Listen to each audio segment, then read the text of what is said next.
স্ত্রী কখনোই প্রিয় নারী হতে পারে না, কারণ স্ত্রীর অনেক ভুল। বেশিরভাগ লোককে যদি প্রশ্ন করা হয় আপনার জীবনের সবচেয়ে প্রিয় নারী কে, স্বভাবতই অনেকে উত্তর দেন মা, কেউ বলেন মেয়ে, কেউ বা বলেন বোন, কেউ বা বলেন নানি। কারণ সে তাকে কোলে পিঠে মানুষ করেছে।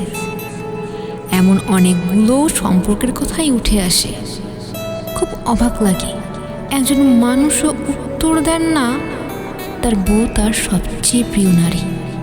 আসলে বাঙালি পুরুষের সমস্যা, বউকে ভালোবাসি বললে মান সম্মান চলে যাবে, লোকে বউ পাগল বলবে, বউয়ের কাছে ছোট হয়ে যাবে, অথবা বাকি পুরুষদের সামনে হেডম কমে যাবে।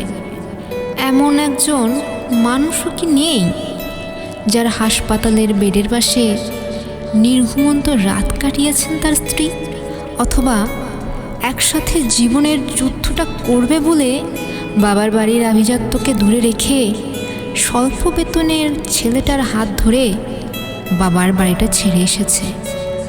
শ্বশুরবাড়ির ঝাল তরকারিতে ভাত খেতে না পেরেও ফোনে বাবার বাড়িতে জানিয়েছেন অনেক ভালো আছে, নাকি নিজের বিছানা, মায়ের রান্না, জন্মের পরের বাড়িটা সব ফেলে আসা অনেক সহজ, যার কারণে বউ কখনোই প্রিয় নারী হবার যোগ্যতা রাখেন না।